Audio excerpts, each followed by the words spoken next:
Don Lee secara tiba-tiba menerobos gerbang menggunakan mobil dan meninggalkan teman-temannya. Ternyata Don Lee mendatangi tempat persembunyian mafia yang sudah menculik istrinya. Ia pun langsung memasuki gedung tersebut. Di dalam ia mendapati anak buah bos mafia. Dan Don Lee memberikan sentuhan yang halus. Ia pun melihat CCTV, ternyata mereka berada di atas. Ia segera menuju ke atas dan mencari di setiap ruangan. Tetapi ia mendapati anak buah bos mafia. Dan ia pun langsung melumpuhkannya. Anak buah yang lain menyadari di luar ada keributan. Dan ia pun langsung mengunci pintu tersebut sambil bersiap-siap untuk menyerangnya.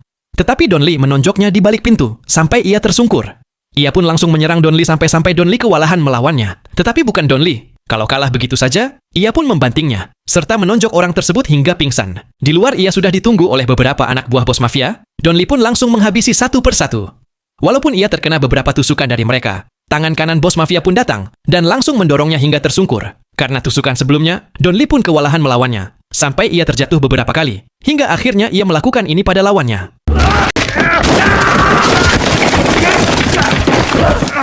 Dan melakukan salam perpisahan kepadanya, ia pun menyadari bahwa istrinya sudah tidak berada di gedung itu lagi. Di dalam perjalanan ia dihalangi oleh mobil dan menyuruhnya untuk minggir. Pas Don Lee melihat ke kaca mobil, ternyata itu bos mafia. Ia pun langsung mengejarnya dan menabrak mobil tersebut. Don Lee pun terus menabrak mobil itu, hingga bos mafia menunjukkan bahwa istrinya juga berada di mobil tersebut. Dan ia pun mengancam Don Lee karena tidak ada pilihan lain.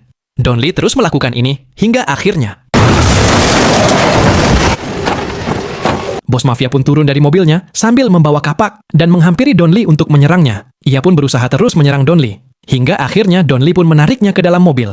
Ia terus menghajar bos mafia tersebut dan melemparkannya keluar mobil. Bos mafia itu pun menyerah dan meminta ampun kepadanya. Tetapi Don Lee terus menghajarnya. Hingga bos mafia itu tidak sadarkan diri. Don Lee pun langsung menghampiri istrinya. Dan ia pun berhasil menyelamatkan istrinya dari bos mafia. Pesan untuk kalian, jangan sesekali berurusan dengan jagoan kita Don Lee.